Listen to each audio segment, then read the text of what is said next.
Oh, yeah. Welcome in, everybody. This is Cream of the Crop, a fantasy hockey podcast presented by Apples and Ginos. You come for the apples, you stay for the Ginos. You know the drill. I'm your host, Blake Creamer. Please follow me on X/Twitter at Blake Creamer AG. Also, Apples and Ginos has a great Discord. We do stuff in there. There's lots of mailbag type questions. There's conversations popping off around the clock. So get your biscuits in there. Link is in the description. And while you're at it, head on over to youtube.com, search Apples and Ginos, and give us a subscribe. Help us out. All right. Today, I have a very special guest, an OG fantasy hockey head. This man needs no introduction, but I'm going to give him one anyway. It's TJ Branson. Let's do it anyway. Yeah, that's what's right. Up, dude? Hey, yeah, what's it's TJ going Branson. on? My man, how you doing, buddy? I'm feeling good. Today's been a good day. Just kind of chilling. So happy to be on. Happy you're having me today. What's going on with you? Buddy, things are good. Yeah, I've been off work for a little bit, so I've kind of been enjoying that, been able to spend some time with the family. That's always Good, yeah. nice. Yeah, but buddy, we miss you in this space here, man. This fantasy space needs TJ Branson, and I'm happy to bring it back here. All right. What's been going on with you, man? How have you been enjoying your time off this year from the pod? Well, I miss it too. And part of me is like, oh shit, I should jump back in, like let's put out an episode, and you'll see it on like the 5-hole feed that me, Raj, and Zach, like we get the itch and we have to scratch it. So we've been putting out like one episode a month, the three of us, but I got to stick to my guns, got to let the guys, what they're doing over there, Craig, Alan, Jay, and Maddie every once in a while, got to let them, spread their wings. And it's been, there's mixed reviews. People are sour the fact that it's not us, but I also think the guys are doing a really good job. And, if you go back, and don't do it by any means, but if you go back and listen to like our first episodes in the 5-hole feed, I mean, there's growing pains. And what I like is these guys are doing their own thing. I'm literally not leading them any which way. So I'm real proud of what the taxi squad has been able to put together, and amped to get back next year. So look for us in the off season. We're going to be back. Yeah, buddy. Actually, on that topic, I've been really impressed with those guys. And, if anyone's sour, I think it's like one of the things is they just have expectations of what it was, right? And when you change something, people don't like that, right? They're like, no, this is what we knew, right? But these guys are crushing. So shout out to the Taxi Squad. That's a great podcast. You got to get your biscuits over there as well. And yeah, you guys released an episode, and I love that. So yeah, I'm always on the lookout for you guys. I've had Raj on a couple times as well. Miss you boys. So yeah, it's great to have you here, buddy. How has your fantasy hockey journey gone this season? Well, what we are, I've limited myself just to one redraft, which is a first in many years. Like, I've been doing the fantasy hockey trades, the FHT Invitational, for a number of years. Actually, I guess there's 2 redrafts, but it's a keeper. We're in the Gritty NHL Keeper League together with a bunch of the guys in our Patreon. We put that together, but I'm just in the 5-hole listener league, and it's we switch from points to cats every year. Like a lot of the listener leagues out there, Keeping Carlson. I'm sure I don't know how you guys format it, but what we like to do is flip flop every year. So we'll do points this year. We're doing cats this year, to find out who truly is the best fantasy hockey player, not the best points league player. So we like to, keep everybody on their toes. There's that old school hockey tier system to the way it goes. So, you do well, you can move up to tiers. Keeping Carlson's doing the same thing in their cupful. So I think right now I'm either in 7th or 9th. It's not been going well. But, I'm trying to keep my streams up, trying to keep the roster full and see how things go. I got hit with a Vasilevsky injury right away. So I flipped, I think I put Vemelka in, and I've been like, flip-flopping between goalies. So I'm riding that out until Vazzy comes back. But other than that, like I have no excuses. But it's a pretty healthy squad. It's just, I haven't been doing as well. These guys in tier 1 are very competitive. So even to be in the middle, what do they call it? The boring middle, I'm happy to be even there. Yeah, man, I feel that. I'm in 9 leagues this year, and Nate and I were just talking about this the other day. Like, I can't do this anymore. All right, I gotta trim it down. It's got to be like 3 max, because I feel like I'm doing what I need to do, but I'm like running off my feet. Plus the podcast, plus I'm writing articles for Dauber now, so it's like something's got to give, right? And something's got to give. Yeah, to top that off, I'm in the same boat as you in a lot of leagues. Like I'm like 7th of 12. It just has not been a good start. I've had injuries. I got Barkov on every team. He's out now. Yikes. So stuff like that. It's like you put so much into fantasy hockey and then you're like 7th. What? Yeah. How is this happening? Right. So, but Well, I feel good about the squads, but it's the age old quantity and quality, right? Like, so you stretch yourself thin to, have as much fun as possible, but then you wind up not being able, because like, if I asked you right now, what is league number 4? What's that roster look like? I don't know. You don't don't do know me it that. until you Yeah, log in, right? that's So right. it's hard to keep track. And then, I mean, either you're drafting the same team for every league just so you can keep track, or you don't really have an idea of what's going on. So I've been in the same boat as you, as I think, 8, 9 redraft leagues where it's hard to differentiate one from the other. So over the years, I've been taking a leaf out of the NBA's notebook and trying to do a little load management, and Yeah. really try and dig my heels into 1 or 2 leagues. You know what I mean? Fantasy hockey load management. That's where we're at now, TJ. Yeah, That's you know what? It's been a journey, and yeah, we need. Next year's my load management year for sure. we say that Uh, every year, though. I We say it know, every buddy. year. How many times do people come to you like, "Hey, you want to join this league?" And you're like, "Yeah, I kind of do." Like, "Oh, Yeah. that's an interesting format." Like this year, I did a full bangers league, like with penalty minutes, which I never do, and that's been really interesting. But yeah, it's a whole different ball game. Like you said too about cats leagues and points leagues.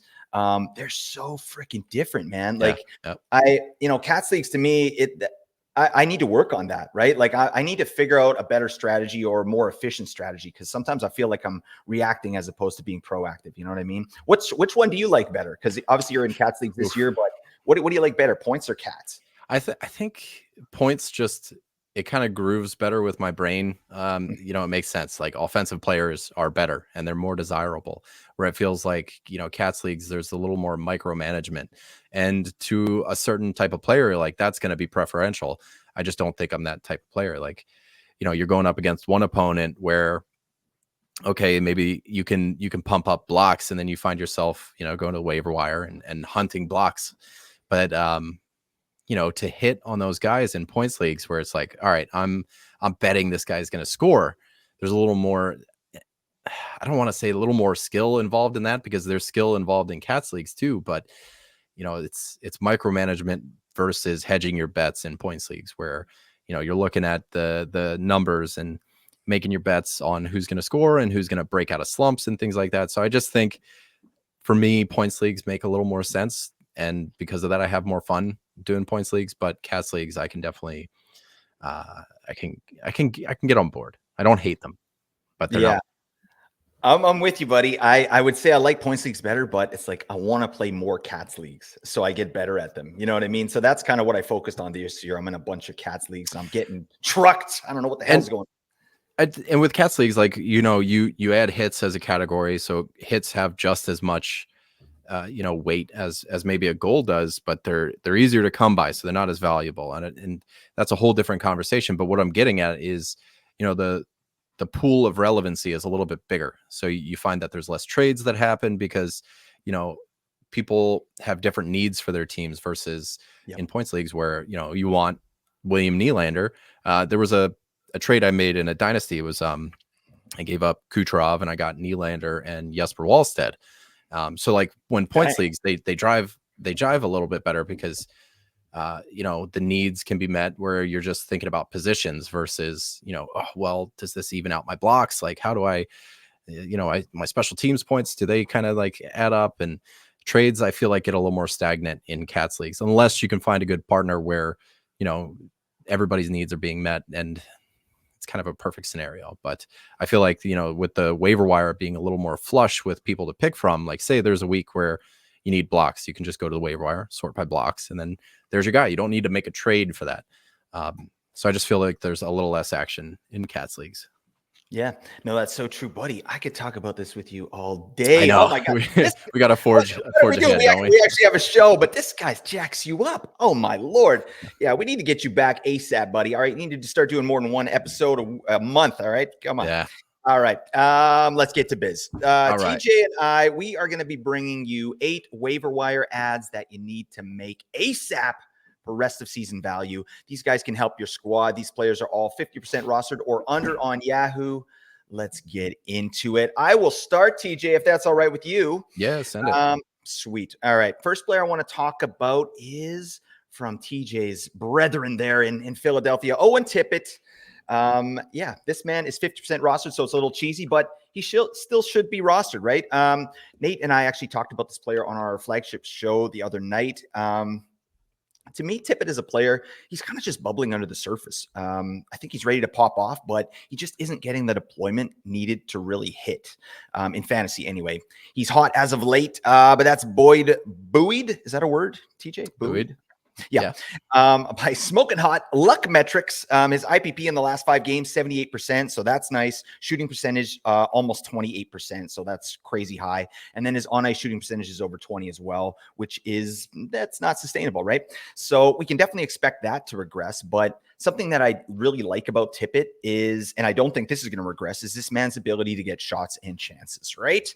So we got a little sheet here. Owen Tippett in the last 5 games, he's 4th overall in the league in shots and goal per 60. That's pretty dang nice. And he's 8th overall on the season in shots and goal per 60. So that's excellent. So just a player that's shooting at this volume, those are the type of players that I'm interested in. And at 50%, I think Owen Tippett should be rostered a little bit more. He's recently moved his way up to the top power play there. So I don't know, TJ, this is a player you've seen a little bit. What do you think about Owen Tippett? And do you think what he's been able to do is sustainable? And what do you think about rostering him rest of the season?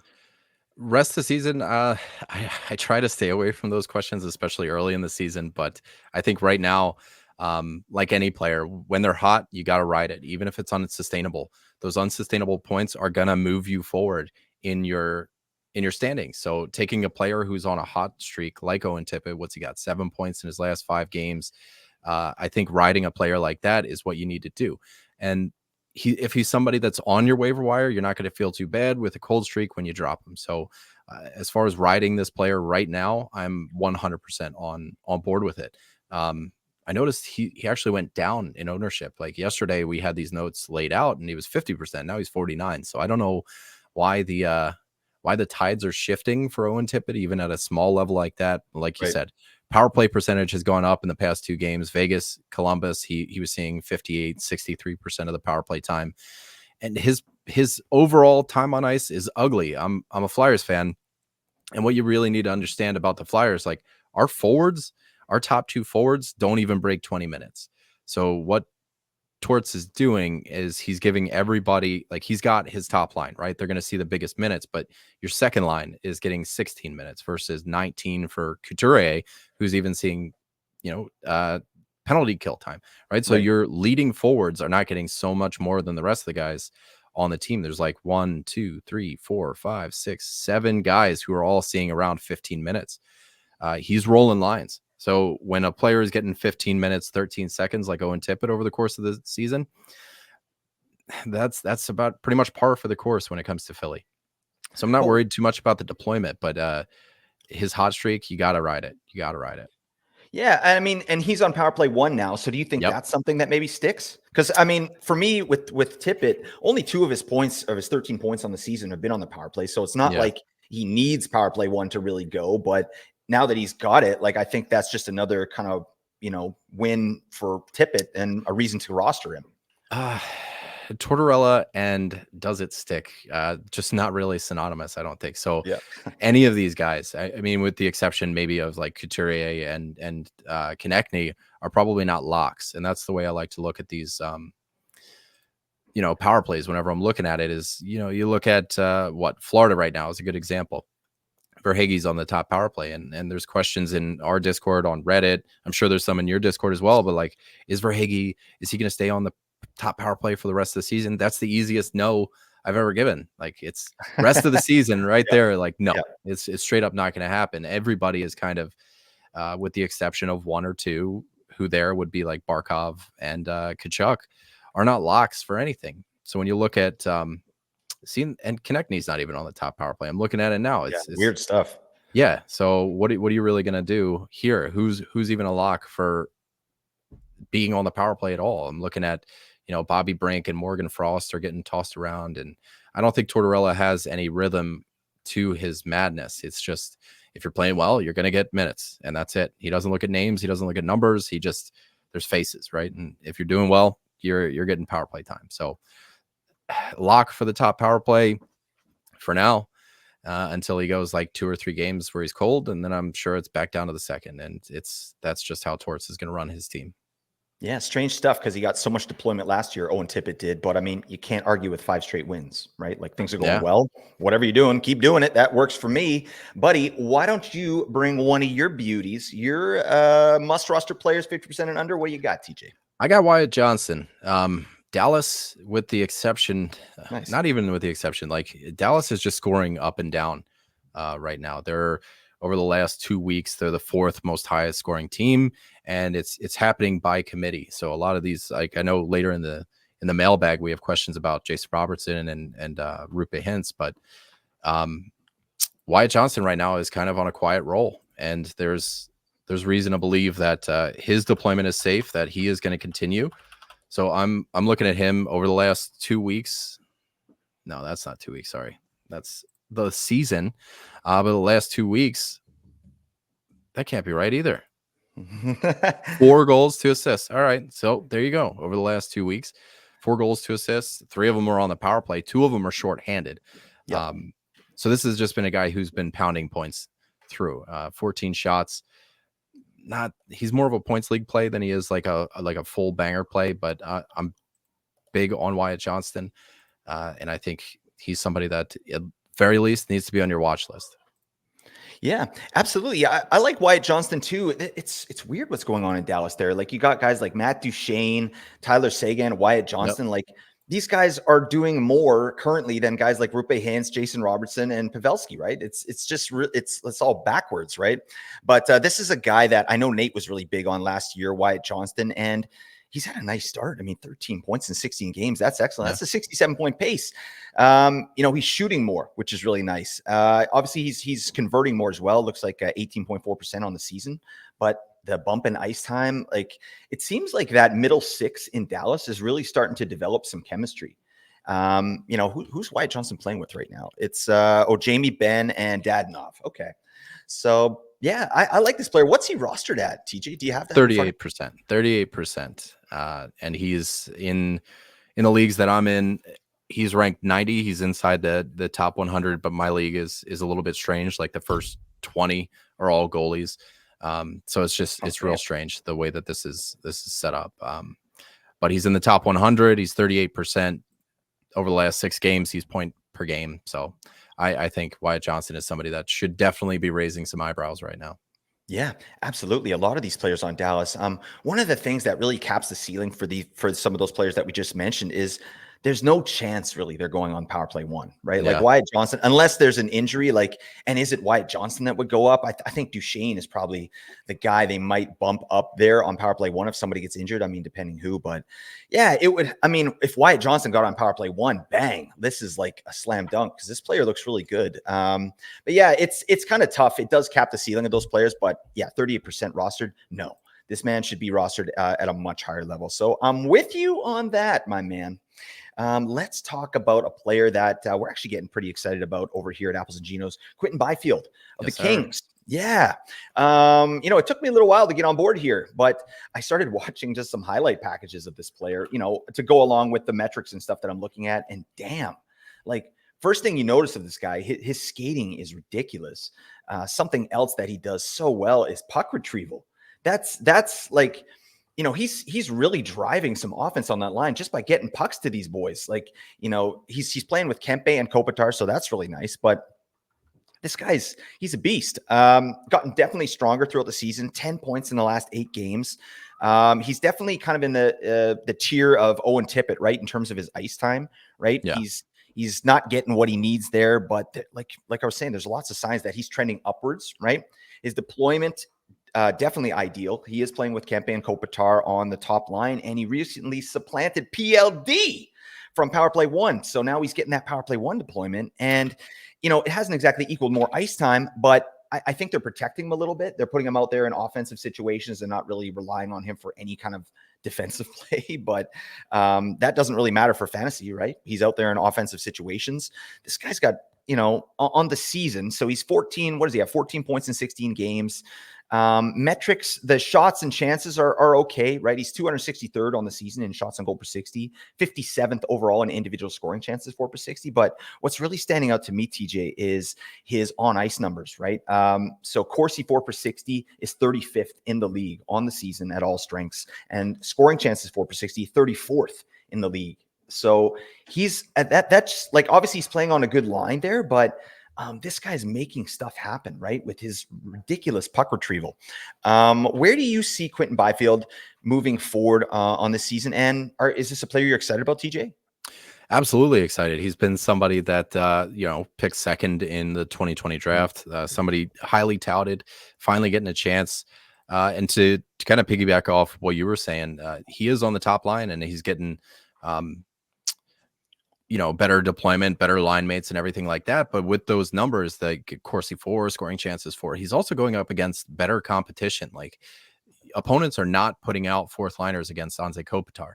And now Quinton Byfield is somebody whose name needs to get mentioned in the same kind of tier as that right now. He's got 10 points in his last 8 games.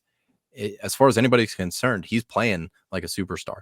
So this is a guy, 72-point pace. That's a little bit much to I'm betting the under on that one. But yeah. I will say, like, the play right now, absolutely on fire.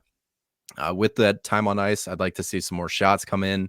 But he scored a power play goal in his last game. I don't think that top power play deployment's going anywhere based on that. You scored in your last game on the top power play. Coach is going to put you on the top power play again. So I like his deployment. I think he's safe there. Anybody that's rostering him at this point, he's not somebody you're dropping. Yeah, no, I totally agree. I'm excited about this player. I think his ceiling is, it's a bit higher than I originally thought, right? 72 points. I don't think so, right? So many things would have to go right, and he would have to get a boatload more deployment, and he'd have to just start shooting a hell of a lot more, right? Like, he's shooting 1.6 shots per game. That's not amazing, but I don't know. He's not really needed to do that on his line. Like, when you got a guy like Kempe, who's just a shot monster, right? Give the puck to Kempe, right? Go get the puck, make a play, give it to Kempe, give it to Kopitar, and I think he's kind of found a role there on this line. Yep, he's kind of the Zach Hyman of that line. He's the puck retrieval and make sure things happen. Yeah, absolutely. I love the player. All right, TJ, why don't you roll us out with your next player there? What do you got? Well, I got Ellie Tolvanen. I see you also have him next, so I'm going to skip on to my next guy. It's a bit of a hot take. I noticed in Nate's article he's favoring the Flames this week, where he's got Nazem Kadri as kind of his like marquee player for the week. And I didn't want to do that tit for tat. So I'm going my guy, Blake Coleman, who anytime he's doing well, I'm going to pretend like he's never had a cold streak in his life. And I'm going to talk him up like crazy. Those New Jersey Devil days just have me nostalgic at this point already. So he's got 6 points in his last 6 games, somebody that I am, a big fan of. Like, we talked a lot about these Cats leagues. I'm in a Cats league this year. So he's somebody that does those, the peripherals. Like, over 6 games, he's adding 1 each of a hit, a block. He's shooting 3 times a game. He's got 3 goals, 3 assists, and he's 10% rostered. Dual eligible at center and right wing. So he's got a little more flexibility in your schedule. If we're talking about this week, it's an ugly week. It's an ugly week. So those dual eligible guys are going to be a little more valuable as it comes. Blake Coleman as a rest of season must add? No, absolutely not. But if we're talking about guys that should at the very least be on your watch list, Blake Coleman's a guy that right now he's super red hot, playing on a team with as favorable a schedule as you can get. I wanted to talk about this guy, Pospisil, but it just screams hot streak to me. Like, his overall time on ice is under 13 minutes as a, I don't know if I buy into that. So I wanted to talk about somebody with a little more name recognition like Blake Coleman. Not to say that Popsicle isn't a good ad right now. It's just, I think it's super fleeting, even though he is shooting a bunch. So yeah, Blake Coleman, what do you got on him? Buddy, first off, I'm so disappointed that I didn't put, Popsicle together from Martin Pospisil. Yeah, that's, you know what? I'm giving you credit on that. That's a great nickname. All right. Martin Popsicle, book it. That's how we do. Shout out to TJ. Yeah, Blake Coleman, this is kind of a deep cut, but it actually Yeah. makes total sense. What you're saying, like I'm just quickly looking into the player here. Yeah.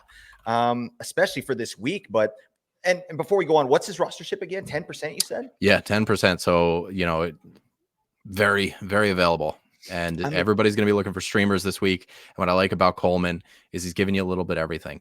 He's not going to give you any power play because he's getting no power play time whatsoever, which is kind of a huge bummer. Over the last 2 games, he hasn't seen any power play time, and he's just getting super intermittent time. Like I think he topped out at 25 seconds was the most power play time on ice he's had all season.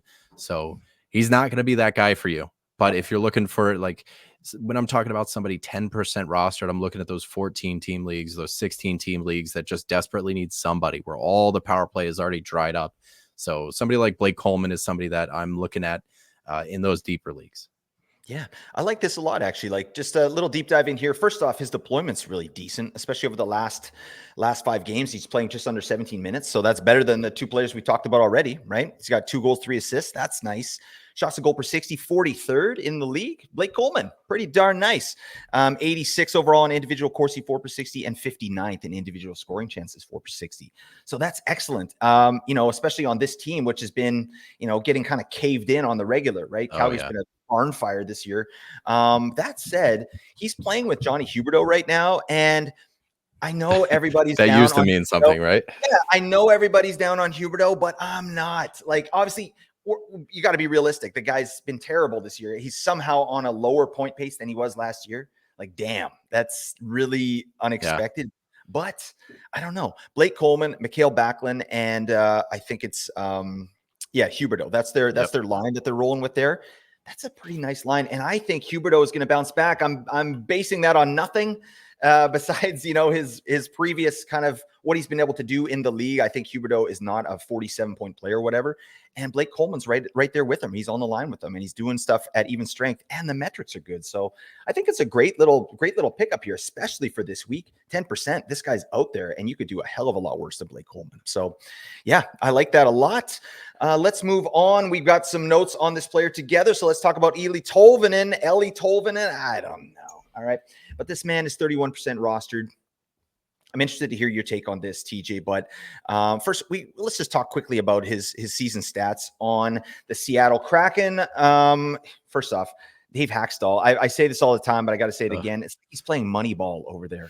It's like, oh, you know what? I need 2.4 shots on goal per game. Eli Tolvanen, get the hell out there. It's like, what's going on? They're just rolling 4 lines, rolling 2 power plays. It's very frustrating for fantasy. Dave Haxtell doesn't give a damn about our fantasy teams. Am I right, TJ? As a former Flyers coach, I'm very familiar with Dave Haxtell, but I am not familiar with Dave Haxtell in a winning system. So this is all pretty brand new. But when he was with the Flyers, all the shots came from the outside, where now it's completely different. This is not the Dave Haxtell I knew and loved. Well, can't even say that, but yeah. Dave Haxtell is who he is. You've changed, Dave Haxtell. All right. TJ doesn't even recognize you anymore. All right. Get your. It's for the better. It's for the better. Okay, that's true. Yeah, well, it was last year. This year, they're mid. They're a bit of a mid team, but I do think they're going to be a little better. But anyways, so Tolvanen on the season, pretty nice season so far. 12 points in 19 games, so that's a 52-point pace. That would be a career high. He's probably going to get a career high this year. I think his highest point total was last year, 31 points. So that's nice. But there's a couple things that I like about Tolvanen. First off, I think he's actually underperforming a little bit, especially on the power play. Like, his shooting percentage at even strength, reasonable. I think it's like 10%, but on the power play, he hasn't scored a goal yet, but he's getting very reasonable power play deployment, like averaging 2 minutes and 45 seconds on the power play. He doesn't have a goal yet. He's got 4 assists, so that's nice. But I think that is going to, he's not going to shoot 0% on the power play this year, I don't think. But yeah, there's some things that I like about Tolvanen, and it does feel weird to recommend a Seattle Kraken player based on what we just said. Like, I call them it's like the Seattle Streamers. That's what the team is. But he's currently skating with Bjorkstrand and Yanni Gord.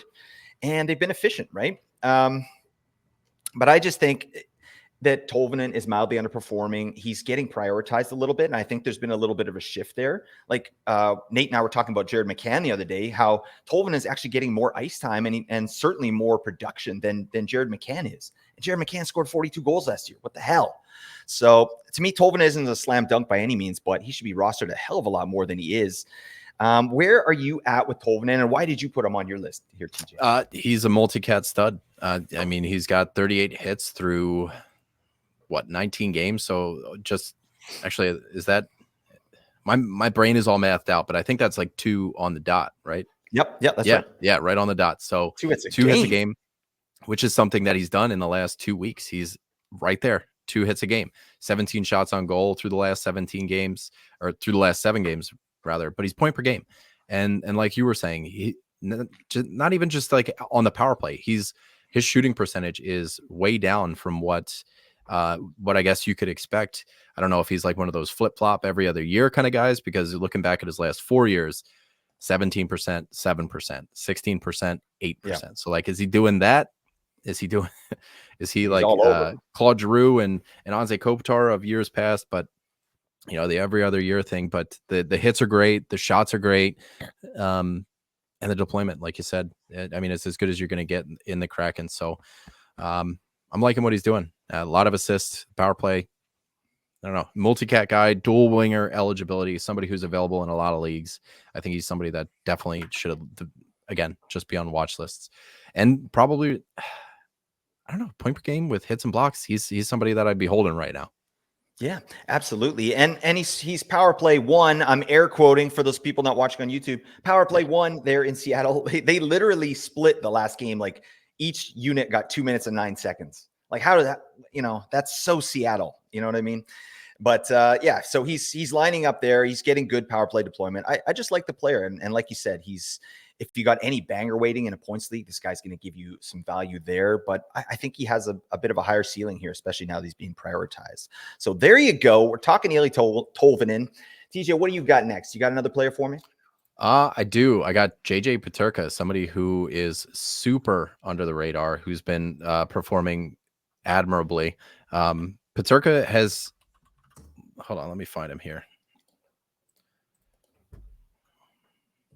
I was too busy mixed up in the Tolvanen stuff. God damn. I can't find him. Sorry. That's all right. Let's see. Oh, I got him. Okay, there we go. I was trying to find him in like the rankings, but I'll look him up now. You're good.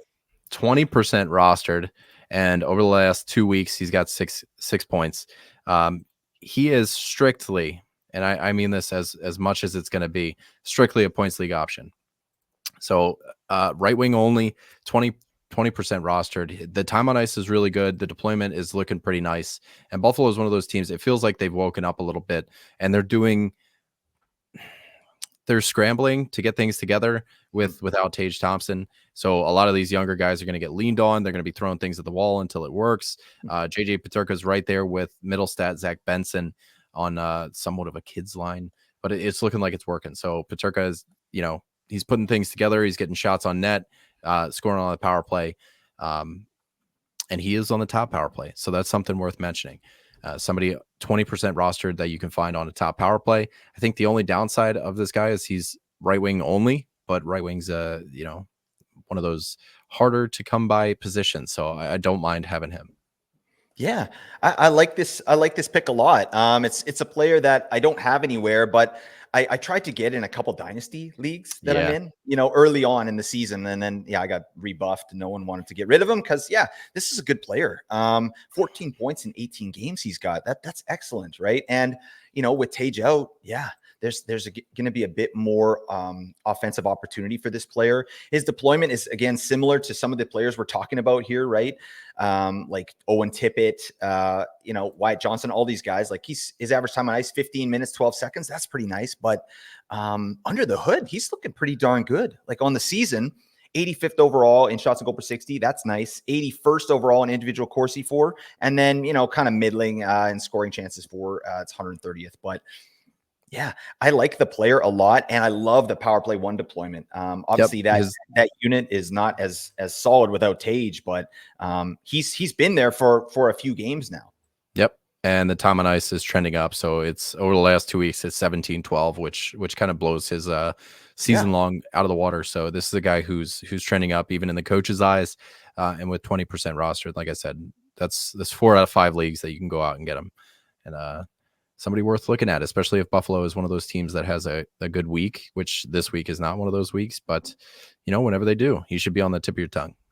Yeah, for sure. Man, Buffalo's been a frustrating team this year. Like even when before Tage got injured, like just underachieving massively. It just not going the way that I think we all thought it was. Like I thought Buffalo was going to be this year's New Jersey, right? Just popping off, and they've really had some problems keeping the puck out of the net, right? Guys like Rasmus Dahlin too, regressing a little bit, like just not performing to the level you think. And even Tage before he got injured, like he was a major buy low, right? Just not doing Tage things the way we thought. So I don't know. What do you think about Buffalo this season? Have you been able to see any games, or do you think they can kind of absorb this Tage injury and put some wins on the board? I don't know. Over the last 2 weeks, they're literally the lowest scoring team in the NHL. So that's really tough. They're tied with the Ducks for last place.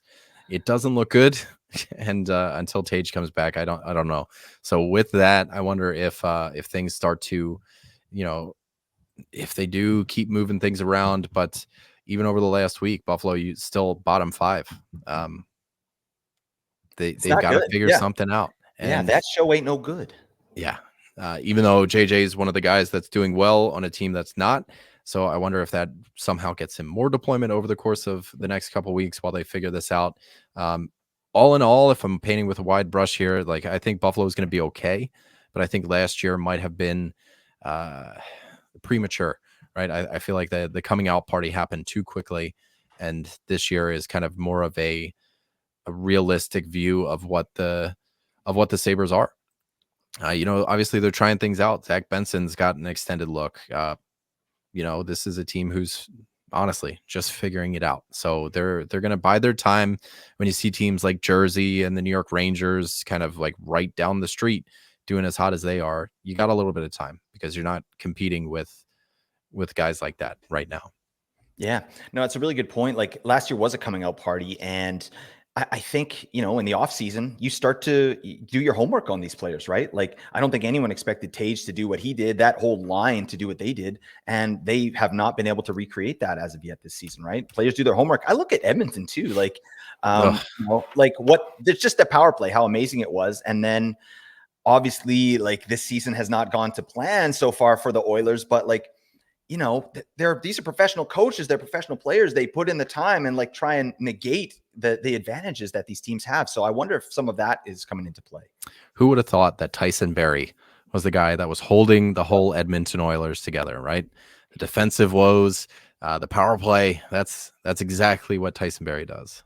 Yeah, it's been really rough. I honestly think it's a mental thing over there in Edmonton. Like, and you can probably relate to this as a Flyers fan too. Like, well, we've had a lot of pain. You know what I mean? Like, I'm a Canucks fan, lots of pain, and there are certain windows where it's like if you don't win, then it's just all downhill from there. You know what I mean? Like, and I remember the Canucks there in 2011 after they got bounced in the Stanley Cup final. There, it was just the confidence was gone, right? They still had the same team, but they couldn't make it happen, right? And I think Edmonton might be in that boat. The pressure's on there, right? Like you got two of the best players in the league and you can't get to the Stanley Cup final. You can't compete for the Stanley Cup. It doesn't make sense, right? Just McDavid being under point per game is all you really need to know about what the Edmonton Oilers season has been. Yep. It's weird. Absolutely. It is absolutely weird. It's like, Stranger Things. We're living the upside down. All right. You know what? We're getting a little long in the tooth. I want to get to the mailbag section. Let's do that because the Apples and Ginos Discord, a lot of you beauties put in some questions for this absolute legend right here. So we got to get to business. All right. So TJ, I'm going to throw some of these to you. We'll just answer them together and see what's what here. So first question is from Aztec thoughts on Rupe Hintz, the whole top line in Dallas, slow to start the year. Do you think production picks up? What do you think, TJ? Where are you at with the top line there in Dallas? Well, with Hintz, like we'll start there, and I just don't see a ton of disparity between this year and his more recent years. Like his coming out party was 2021, and since then, his average has been like an 81 point pace. This year, he's at 71. So I mean, that's what 10-12% off of his 3-year average. That's, I mean, we're grabbing at straws here. For 12%, I don't think Rupe Hintz is like really that far off. I think where that 12% went is he's 14% less efficient when he's scoring. He's scoring 14% less than his 3-year average. But I think a lot of it is coming from J-Rob. He's just not putting up 40 plus goal pace right now. He is heating up a little bit. And I think once J-Rob starts putting pucks in the net, that whole top line starts to turn around, because they're going to be feasting on those assists and everything. He's on a 77 point pace this year. Jason Robertson, that is. And I mean, over the last 4 years, he's averaged around 86.5 points.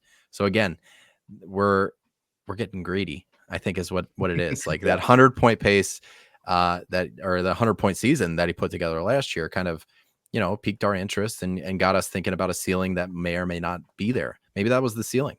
And I think, asking for anything more is rich.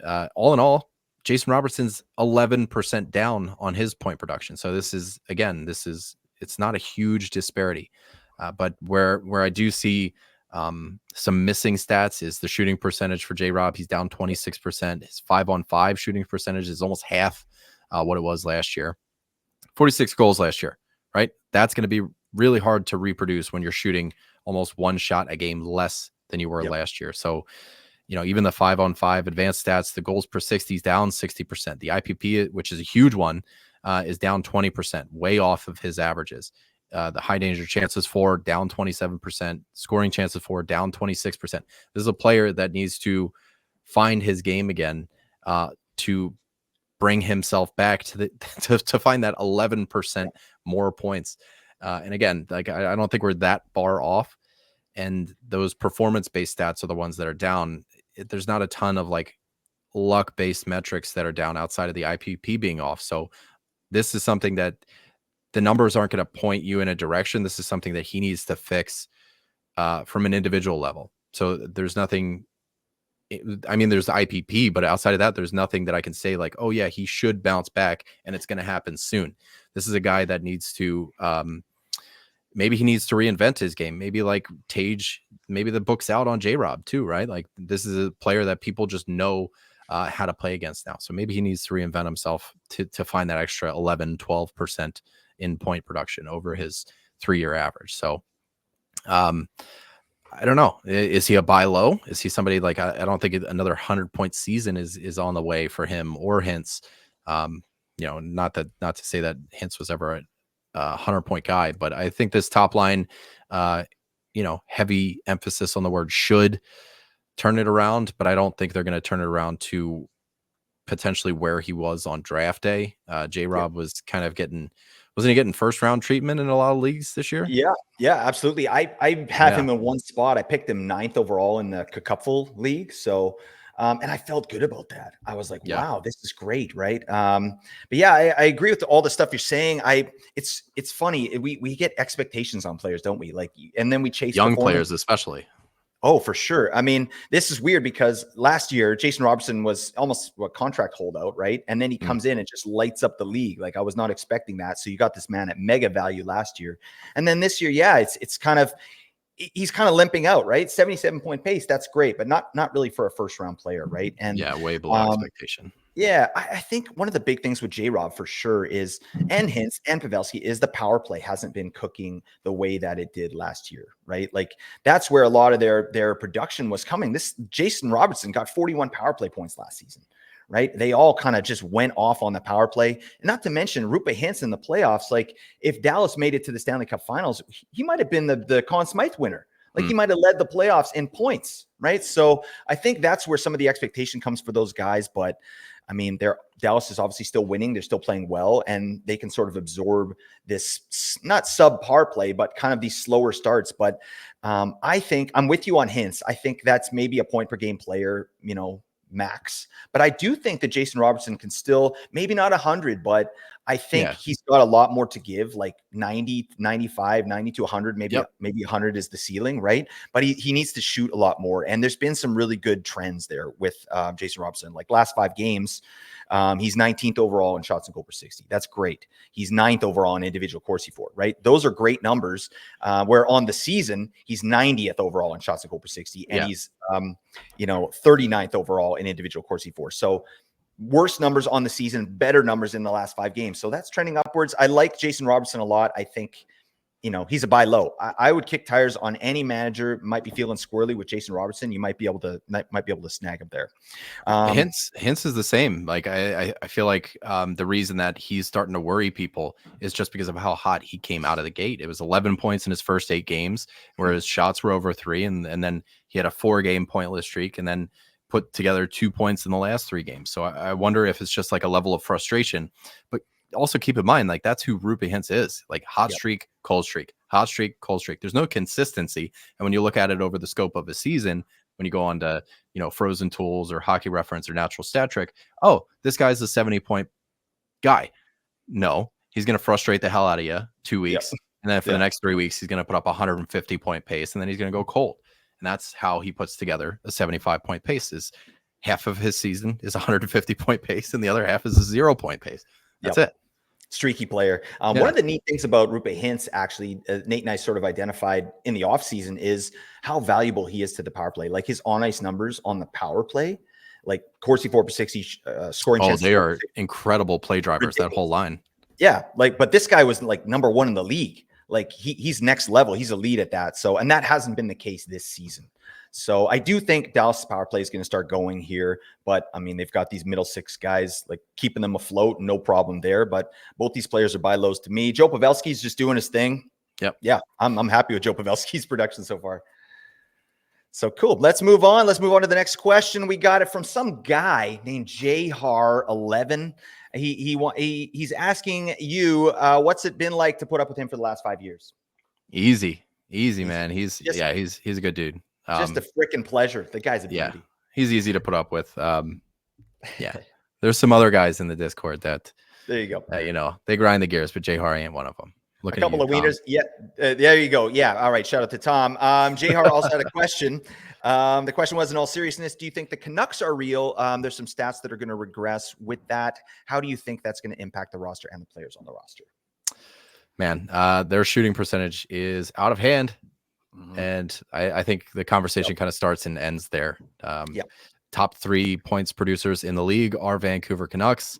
And if you look at it, like the shooting percentages all over isn't JT like shooting at 28% or something?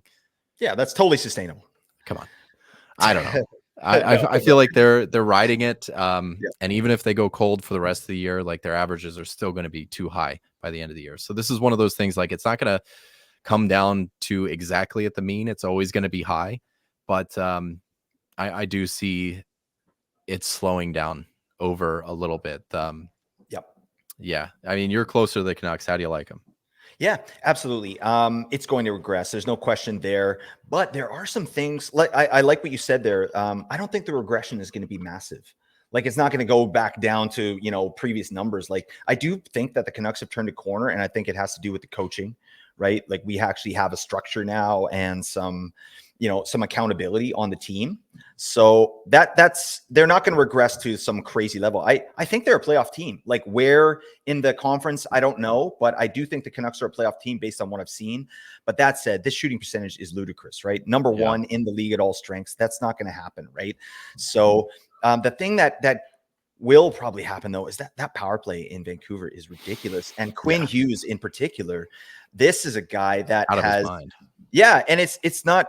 I don't think there's a regression for Quinn Hughes. He is elite. Like, and I've watched him since the beginning of his career, and this is a different player, right? He's shooting. I can't believe how much Quinn Hughes is shooting. I did not expect that this year, and I mean, do you remember where Hughes was going in drafts? Like you could get him around like 78 or, maybe, 5, 6, 7 rounds. Yeah.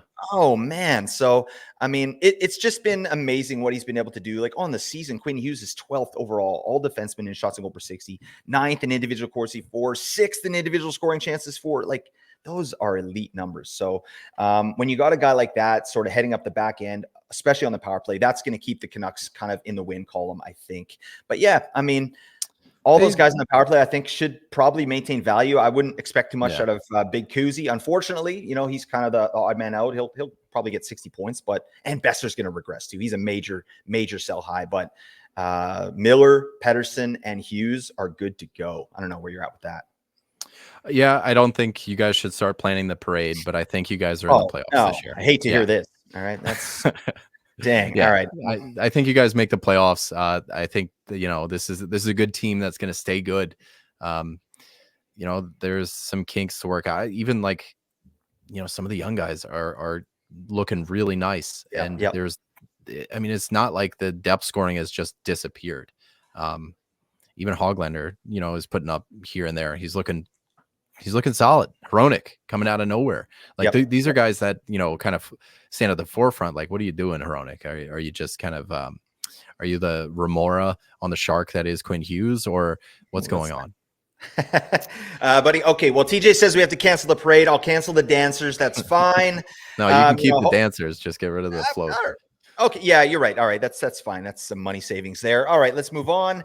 Wayman says, are the Flyers for real? He scooped Atkinson and Couturier off waivers 2 weeks ago. Loving the results.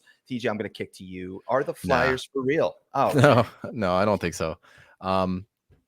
They've been playing well, and I think this is the system that Torts wants. Hardworking, kind of almost like Moneyball, right? Like they're playing with a bunch of scraps, and they're making things happen. Like they took down Vegas. Whether or not Vegas is the team they're supposed to be right now, I'm not going to get into it, but they did take down Vegas, and they're winning games. But like last night, what did they play? The Blue Jackets. Like they've had an okay schedule.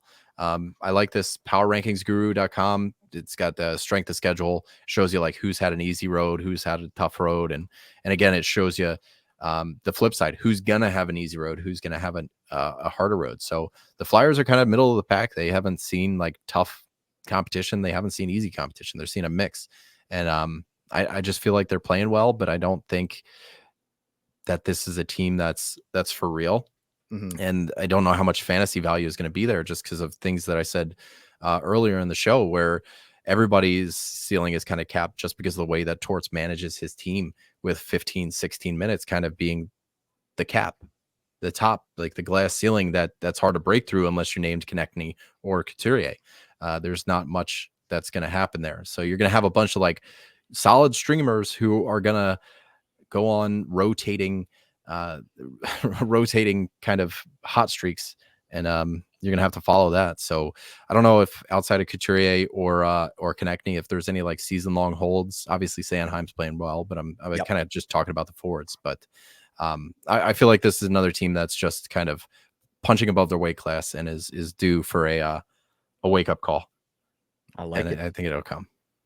There you go. Unfortunate for your team and for my team. God, yeah. I feel like our fates are tied together pretty tightly. Yeah, like 2010, we were in the Stanley Cup. We got our hopes dashed, and then 2011 happened. Yeah. And now it's just pain. It's just all pain. Forever. Yep. PTSD. That's fine.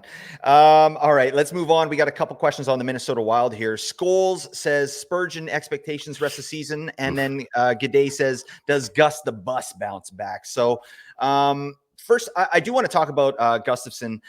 I like this goalie a lot. I actually was kind of championing him a little bit through the preseason here and the offseason, and obviously hasn't gone too well. But Minnesota in general has been really underperforming. I mean, they just had a team meeting where Billy Guerin goes in there and rips them all a new one, right? Like it just hasn't been good, but I do still think that Gustafsson takes that crease back from Marc-Andre Fleury. Like no goalie has been able to sort of take the reins there. And if I'm going with one goalie, I'm keeping Gus there, but it's been rough. But I don't know. What do you think? Talk to me about Spurgeon and talk to me about your thoughts on Gus. I feel like, Spurgeon, there's not much there. I'm going to start it off. at that note. Even if he gets top power play, like even guys like Kalen Addison last year, who got top power play with, Kaprizov when he was at his best, and guys that were going off the rails. The ceiling for guys like that weren't even that great. Like Addison Yeah. was getting dropped even at his top power play kind of status. What I do like about Spurgeon is he offers different things than last year's Addison, where we're getting blocks, we're getting a little bit of this, a little bit of that. But I just don't think like a power play quarterback in Minnesota, as the team has been built over recent years, is a team that kind of is conducive to fantasy. I feel like Spurgeon is kind of tops out at like 45 points with just really unexciting everything. Like he's just a defenseman that's going to be on your team, but he's not going to be somebody that you're getting trade offers for or get you really excited. And he's going to be one of those guys like, oh, do I play him? Do I play somebody else? I don't know. I just, my expectations for Spurgeon aren't any different than they ever have been ever. So it's hard. He's riding a cold streak right now. Yeah. He hasn't scored yet, and he will. So this is pretty easy. Like things are going to turn around. He's going to not be a 0-point pace the rest of the season. That's an easy call. But he blocks, he hits a little bit, but he's never broken 2 shots per game in his career. Right. And his top point pace was 50 back in 2017-18. I don't know. Yeah, he's an unexciting player, isn't he? But I don't know. Like the fact that he is on power play 1 now, like he's had it the last 2 games. So, that means something, right? I think especially with this team that's underachieved massively, like Boldy and Kaprizov, their metrics are through the roof, but they're both only cooking at a point per game pace right now. I think both of them are ready for blast off. So if Spurgeon has some access to them on the power play, I think that, I agree with you in your assessment in terms of what his rest of season kind of point total might be, like 45 points tops, right? I do think that Spurgeon, though, could be a double-digit goal scorer like he has in the last 2 seasons. I think that's reasonable again. So that's valuable. And like you said, Spurgeon blocks. He's a big-time block guy. So there is some value there, but I like the fact that he is on power play 1. I'll say that. Yeah. Right. I think that's not going to hurt him. That's going to help him. Right. But like you said, this is not an exciting fantasy player. This is a guy who's on your team and he does stuff occasionally. And if you drop him, no one's rushing to the wire to pick him up. Right. Yeah. Power play 1 or not, like, those kinds of players are, they're limited, right? Like most teams go 4 forward, 1 defenseman. So that's 32 top power play defensemen across the league. Then you have some teams that ride 2, like Florida's doing right now. So you have less than 40 guys to pick from. And if Spurgeon's one of those guys, I'm all for it. Like get in on it and ride it out. But Minnesota's just not that team. Like a lot of their action happens, in front of the blue line. Spurgeon's just he's not going to see a ton of touches. And when he does, like things are going to happen. They're east-west kind of a lot of movement with the forwards, where if there were tertiary assists, I would put him in the 50 to 60 point range, but there's not. So I don't know. It just temper your expectations. Yes, power play 1, but I don't think he's going to be a game breaker for you. Boom. Love it. All right, let's move on. We got to talk about Agent Orange asking a question. The Flyers, Coyotes, and Ducks were bottom feeders last year, but all have had a decent start as middling teams in league standings. Which of these 3 teams, if any, do you guys think will actually be in a position to make the playoffs this year? TJ, I'll throw it to you. That's Flyers, Coyotes, Ducks. Where are you at? None of them this year. But if I'm betting on one of them, who's going to be first in the playoffs? I think Coyotes, and then Ducks, then the Flyers. Over the next 5 years. Nice. Yeah, I'm actually a little different on that. I was going to say the Flyers first, but you know what? You're there watching this team. I don't know. Now I'm second guessing myself. Maybe it's like the anti-homer. Like we're so cynical in Philadelphia. That's so true, buddy. I'm the same way. Like anyone talks good about the Canucks, I'm like, the floor is going to fall out anytime. How dare you get my hopes up? Yeah, we're just so damaged, aren't we? But I think, that's a good question. They're all similar teams. I'm low-key interested in the Coyotes too. I think the Ducks are way overachieving. I think that floor is going to fall out. Like when you're relying on guys like Frank Vetrano, to be your guy, like it's just. I think what they have there is kind of that new coach effect, and what I call the new coach smell. Yeah, like they're performing well. They're feeling good about themselves. They're doing a few things well, but I don't really like what's going on there now. Now they've got Troy Terry on the third line. I mean, Zegras is out, and when he was in, he was garbage. Like, it's just, I don't know. They've got some nice young pieces there, but yeah, I would say Flyers, Coyotes, Ducks. That's sort of where I'm at. I don't know, but yeah, I think the answer is none. I don't think any of those teams are making the playoffs this year. No, not at all. So I'm with you on that. Let's move on. I want to get through some of these and then get you out of here, TJ. I appreciate your time. Okay, Big Dipper says Minty. So he's talking about Pavel Mintyukov.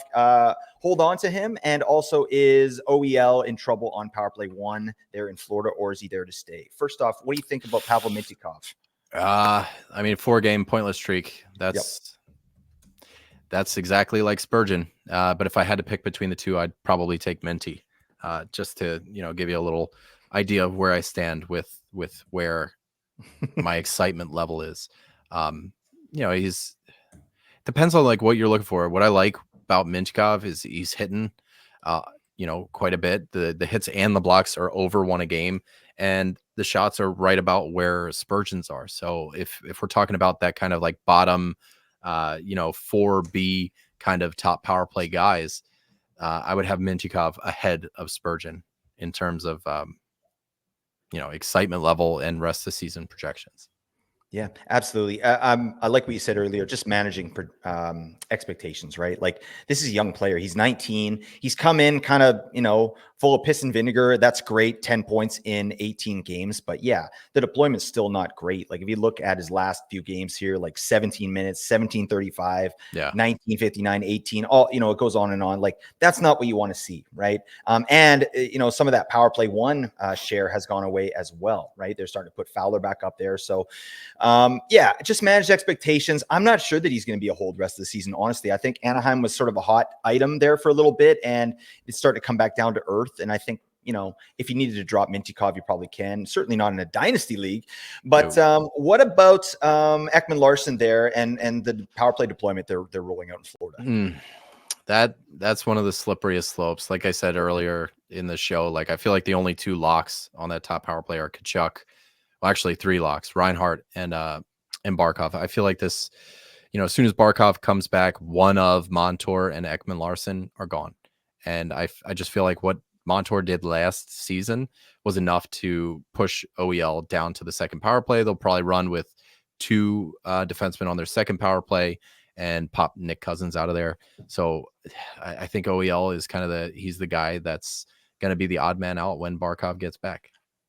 Yeah, I think so too. I mean, this is logical, right? But the fact that Montour and Ekblad came back and they still ran with OEL, that's interesting, right? It's like, it makes you think like, okay, and OEL's done a fine job, right? Like, the guy has, 11 points in 17 games. Obviously, 8 in his last 8.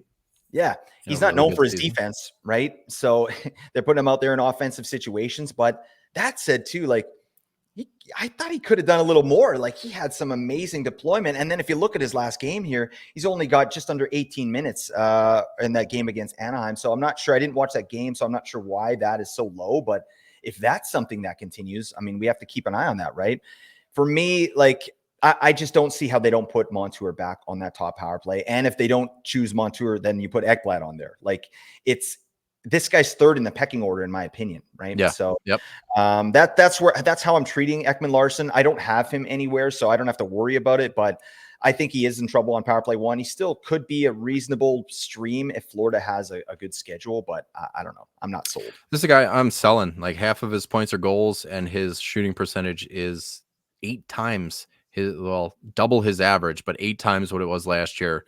5 times what it was the year before that. And it's just, he's shooting 16%. For a defenseman, that's out of hand.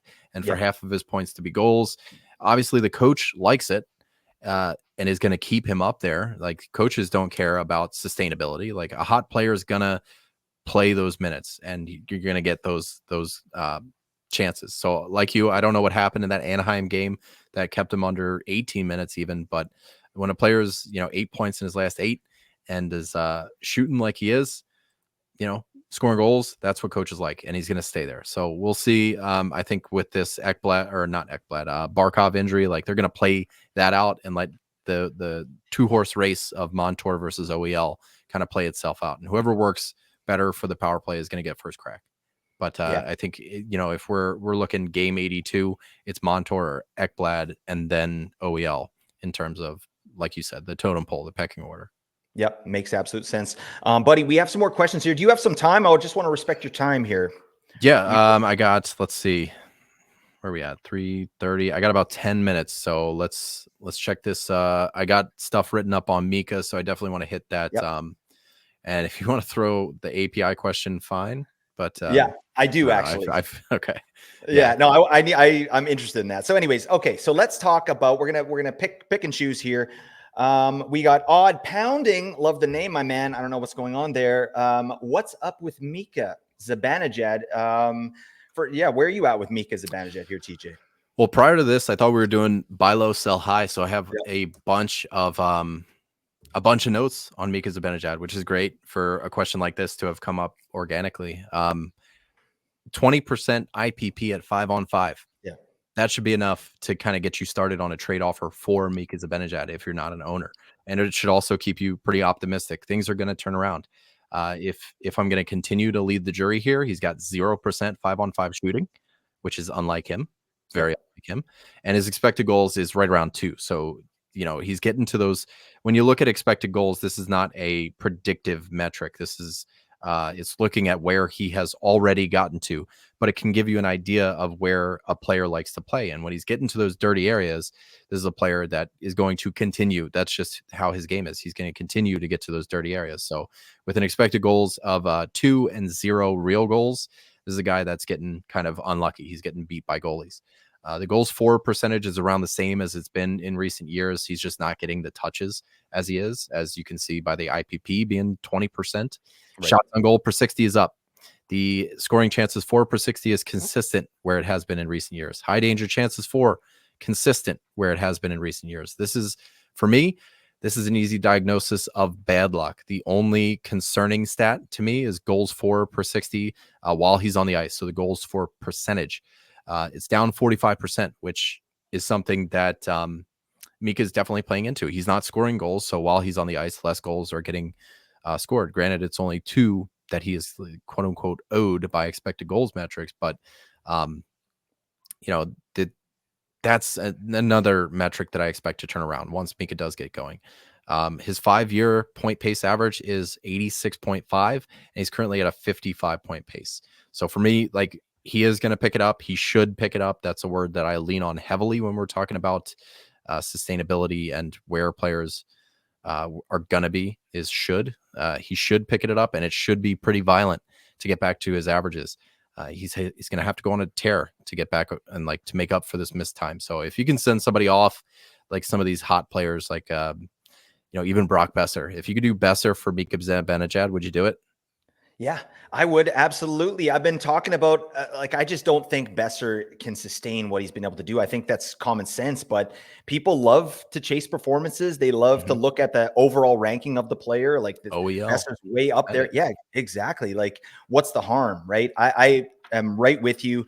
I think there's so many signs that this player is going to pick it up. Like, he's shooting 4.8%, right? Yeah. This makes no sense. He's not going to shoot 4.8%.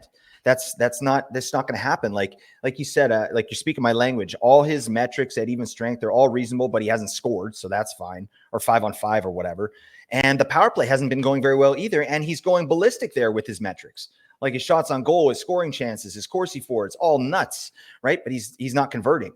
So I think, you get a new coach in there too with Peter Laviolette. Like, that makes a difference, right? We're only 15 games into the season, but this guy's deployment is solid. He's on one of the best power plays in the league, and he's not really converting. Some of the other guys are. Panarin's just, I don't know, shaved his head, and now he's just, I don't know what's happening. But looking like Jack Harlow. Exactly. Yeah, just a missile out there. But Jack Harlow. He does. He looks just like his headshot. That's actually really solid reference there. Okay. But yeah, I love Zibanejad. I think it's a great buy low, and I love the Brock Besser. I was saying Brock Besser for guys like Matt Boldy too. Like, there's just, I think Besser has some value, but I mean, if you could snake Zibanejad, dang. Well, any offer where you could put together like somebody that's at a 70 to 75 point pace currently, I feel like, if you get somebody who's frustrated enough with somebody like Zibanejad, you might be able to get rid of like Kopitar, Brian Rust, Mason McTavish, Travis Sanheim, Evander Kane. These are all guys that are kind of floating in that 70 to 75 point range. And I'm not saying any of these offers are fair or 100% guaranteed to be accepted. I always hate giving it Yep. like examples, because Right. somebody's undoubtedly going to tweet at me, I can't believe you said Kopitar for Zibanejad was going to happen. No, I'm just like, I like to think of it like a police sketch, right? Like I'm putting together all these, characteristics of players who could fit the mold of somebody that might, I'm using all these weasel words now, but that could potentially land you as Zibanejad. I love it. And I love the impression. That sounds like a lot of our listeners. Shout out to our listeners. Anyways, all right, let's go. One last question, TJ. 18 skaters, Mark Barber, that Ugh. beauty, that amazing man. He wants to know from you, what's the best thing about the new NHL API? I have to throw to you because I don't know what the hell you guys are talking about in the Discord. So for anybody who's out of the loop on the developer end of things, the NHL has retired. They have sunset their old API, which a lot of websites leaned on and heavily, and there was no warning. And there's it just happened kind of like overnight. But the best thing about the new API, and I responded to Mark in the Discord, is now that I have a reason for my hair loss, is the new API.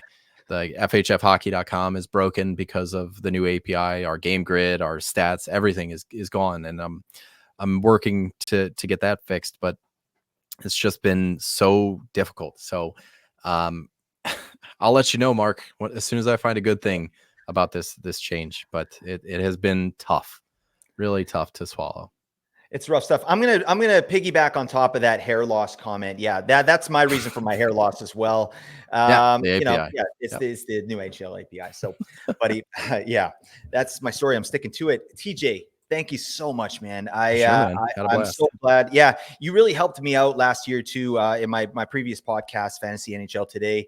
When you came on, we did an awesome episode, and it turned out to be our highest listened to episode. No shit, for real. Yeah, that we had. Awesome. Yeah. So, buddy, you really helped me out.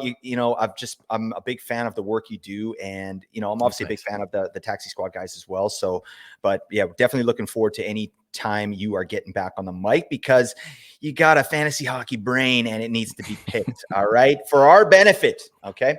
So anyways, thanks for everything you did, buddy. And, I'd like to give you the floor here if you want to promote anything or pump anything up here.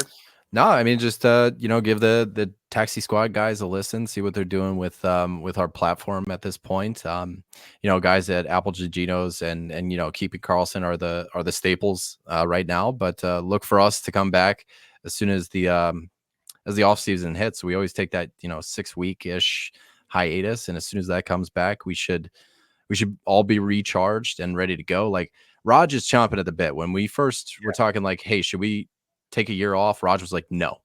And I was like, dude, my brain, like, I need to defrag. I can't, like, there's no time. I can't handle it. I can't put all this stuff together. We haven't put it out an episode in months. Like, where are we even? And Raj was like, no, we can't do it. We have to just keep going forward. And I was like, we can't. And Zach's going through like major changes right now. He's back. I think he's going to get his real estate license. Like, nice. Things are different, right? I'm flying all over the world. We're figuring shit out. So we will be back next year, and we're looking forward to it. So in terms of anything to plug, keep an eye on FHFhockey.com. I'm hoping to fix that pretty soon, but until then, I'll keep you posted. Yes. I don't have much working on in the fantasy sphere right now. So yeah, all good, man. Rest up, King. All right, you've done enough. Will do. All right. Shout out to Raj. Shout out to Zach. Shout out to TJ. You guys are crushing. Oh, I do want to actually mention Raj's 5-hole hockey guide as well. The fantasy, fantasy hockey guide. Really, really great piece of content. So shout out there. Thanks so much for being here, TJ. Really appreciate that. And thank you, listeners, for your service and for tuning in. All right, with these fantasy legends. That's all we have for today's show. I've got a very special episode coming up towards the end of the week with a very special guest. Oh, and we're actually going to talk about goalies. Oh, God. We have to. I don't know. I need to be educated, so it's going to be a good episode. But that's it, everybody. Thank you so much. I think I know who you're talking about. There you go. TJ knows what's going on. But yeah, it's going to be a good episode. But that's it, everybody. Celebrate your dang day. Bye for now. See ya. All right, buddy. I'm out.